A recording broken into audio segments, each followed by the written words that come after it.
Thank you, Mr. Deputy Speaker. Mr. Deputy Speaker, when I was a teenager, I used to question why there are so many ways to tell the relationship status of a woman. Mrs., Miss, Ms., but there's just a Mr. And I'm still wondering that as a grown woman. And in articles, there's always the age of the woman after her name, but only sometimes the age of the man. Yeah. Why is that? Yes. Our laws and our language are designed to keep women vulnerable and exposed in a particular kind of way. Well, she gives way on that point. I will. I thank you for giving way. I was a secondary school teacher, and although a married woman of 4 children in my middle age, a man was always a sir, I was miss. Isn't that bizarre? Yeah. It completely is, and again, it's about language and what it is designed for and to do. And if we take, for instance... She brings up the really interesting issue of inequality in titles. I was very fortunate indeed to be able to receive a damehood recently, and I'm greatly honoured to have that. But I note with interest that those of my colleagues who've been knighted, their spouses have a different title entitlement to my husband. Would you agree that perhaps her point about titles needs to be looked at on both sides of the coin, for men and women? Yeah. Absolutely. Well, we talk about equality, equity, not only in actions but in language as well. It all needs to be looked at because there's certain systems, the structures are designed in a certain way. And as I said, to keep women exposed and vulnerable. If you take sex workers, for instance, working alone is okay, but working in pairs is illegal. How on earth does that keep women safe? And just this week, there was, during the debate on buffer zones around abortion clinics, there were lots and lots, many men telling women how they should think, what they should do, who should they listen to about their bodies. I mean, our structures are riddled with misogyny, racism, and so much else. And it's time, Mr. Deputy Speaker, that we change how women are written about. And I've campaigned for many things in this House, from domestic abuse policy, trying to allow 10 days paid leave for when people leave abusive relationships, particularly women, because in those 10 days, it could save a life, because that's when they're most vulnerable. You are not safe when you leave an abusive relationship. You become more vulnerable. I've campaigned for changes in the use of language by the Met Police, for instance, when they deliver briefings and press releases for missing and murdered women. And I've also campaigned for changes in the judiciary that's filled with many, please don't take offence, Mr. Deputy Speaker, but it's filled with many old white men with outdated views. And I need to recognise the work of Judge Anuja KC, first person of colour to become an Old Bailey judge. And today, and she's doing her very best to try and change how the judicial system works, but she's just one woman, powerful as she is. And today I'm campaigning and championing the work of Level Up and calling for a clause in the IPSO Editors Code for reporting fatal domestic abuse. It needs to be a code that journalists are legally bound to, not a voluntary code, and I tell the House why. The way press reports domestic abuse is often inaccurate, undignified, and prioritises, sensationalises headlines over responsible reporting. There's always and often this negative framing of victims, and when it goes viral, it is amplified over and over again, and that is extremely damaging because it reinforces negative framing around the victim and what is seen as acceptable or deserving behaviour of often the woman who is killed. Sexism, misogyny, extremism, or terrorism never used when describing violent men. Why not? We have an epidemic in our country of domestic violence, domestic abuse and violence against women and girls. Level Up, the organisation, introduced the UK's first guidelines, and the BBC, Mirror, The Guardian, Metro have all taken this on board. but more needs to be done. Yeah. The recent coverage of Nicola Bulley, Emma Patterson and Brianna Gay shows us that the media reporting of women who are violently abused or killed or have died is out of control. Emma Patterson, who was killed along with her young daughter by her violent husband, was reported like this.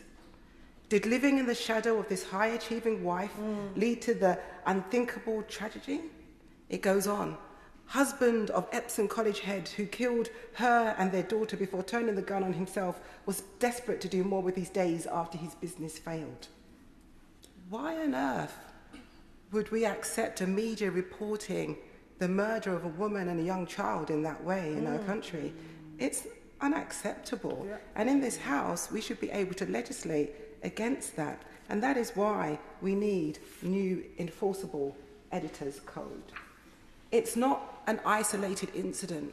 When a woman is killed every 3 days by a man, and a member for Birmingham Yardley read out the names today, and that list never gets shorter. It's an epidemic. And it's... I'll give way. I'd like to thank the Honourable Member for giving way. And I'd just like to draw her attention, because I agree it mustn't become an epidemic, to draw her attention to some of the work that's been done in Essex under our Police, Fire and Crime Commissioner and the Chief of Police, particularly to intervene with perpetrators. They run a thing called the Change Hub, which is working with perpetrators, which has actually resulted in a 95% reduction in violent incidents by those perpetrators, and a campaign that encouraged people to self-refer led to over 115 people referring themselves as perpetrators and then working with them. So can I encourage her maybe to look at the work from Essex and see if she could get that into her own police area, where this work with perpetrators seems to be helping to reduce domestic violence? Correct the member, it is an epidemic. It's not becoming an epidemic. It is an epidemic when a woman is killed every 3 days by a man. It is an epidemic, and we need to start... I need to finish my point. We need to start referring to it as such. But yes, there are some good work and practices happening, like IDVAs in some police forces, but it's still not working because there's still a woman killed every 3 days. So yes, we can acknowledge the good work, but I'm not here today to acknowledge good work. I'm here today to push for changes in legislation so that we can save lives.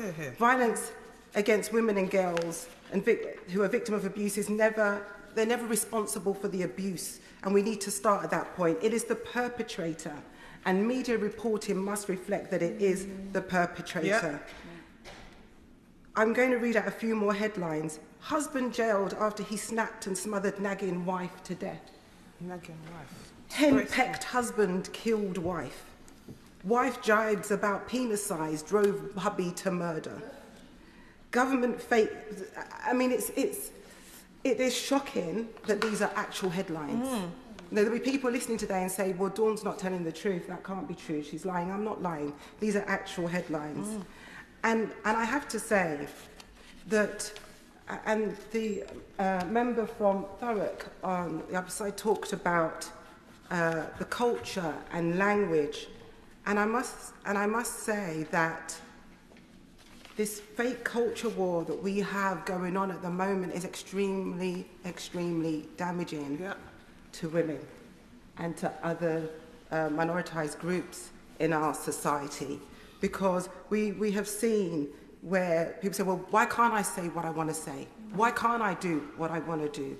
All of this language is actually having damaging effect, and that's why we won't make progress. I think she's making some really important points about the way that language in the public discourse and often in the media is both dehumanising, I think, to the women whose headlines she has read out, and you know, describing them in the most ridiculous of fashions, considering the context. But I think that more broadly, the language of media is often very objectifying of women as well. So I think on all of these fronts, it would be really helpful if one of the takeaways from today were that some of the people who are listening to this might think about that and perhaps change some of the way that they describe women. Hear, hear. I agree with my honourable friend. And often you find when a woman's been killed or murdered, they'll try and find a picture of her in a nightclub or holding a drink or with her hair down or with a short skirt on or dress on. Like, that is a reason for her to be murdered or killed. The misogyny that exists in our structures must be rooted out. And, you know, I don't just talk, Mr. Deputy Speaker. I've worked hard with the House of Commons complaints procedure to change how this place works and operates. And I'm working with the police because Wayne Couzens, for example, and the messages from the WhatsApp groups proves exactly what black people have been saying for a really long time, that structures built on the promotion of a certain type of white man is riddled with racism, misogyny, homophobia, and everything else that tries to belittle others. It's an uncomfortable truth, but it's a truth that has to be aired. When our police forces, jurors and judges are drawn from society that allows outdated, damaging portrayals of domestic violence, the damage is clear. There's still one woman killed every 3 days by a man. So it is time, Mr. Deputy Speaker, for this long overdue change if we're going to reduce the number of women killed every year. I recognise that there are some work that's being done, and I recognise there's some work being done with the Met Police, but it's not enough. I mean, I thought about whether I should read this out in the House, but I am going to just read out a couple of WhatsApp messages, the police discussion about domestic violence. The police said that the women that suffer from domestic violence have one thing in common: they're women who don't listen. They joke on the Wayne Cousin and another police officer joked when they saw a young drunk woman on the train. Did you finger her to see if she was okay? And he responded, another police officer responded, I considered it, but she was a right old lump, so I just raped a bystander instead. Mr. Deputy Speaker, there's more of that on the police WhatsApp groups. That's absolutely appalling and disgusting. And I just think that it is time for us to legislate and recognise that words have consequences. And with the rise of domestic terrorists in our countries, groups like the growth of incels, we have about nearly 3,000 incels in our country, and they're very much underground, and it's very concerning, where teachers have been asked in the classroom, Miss, have you ever been raped? These are the kind of language, and they talk about how they can watch women being murdered. This is really damaging, Mr. Deputy Speaker. And I want to end on this. And there's some well-known sayings. And there's one that says, a world that does not love, respect, and protect its women is doomed to perish because women are Mother Earth. And G.D. Anderson said, feminism isn't about making women stronger. Women are already strong. Exactly. It's about changing the way the world perceives that strength. Thank you, Mr. Speaker.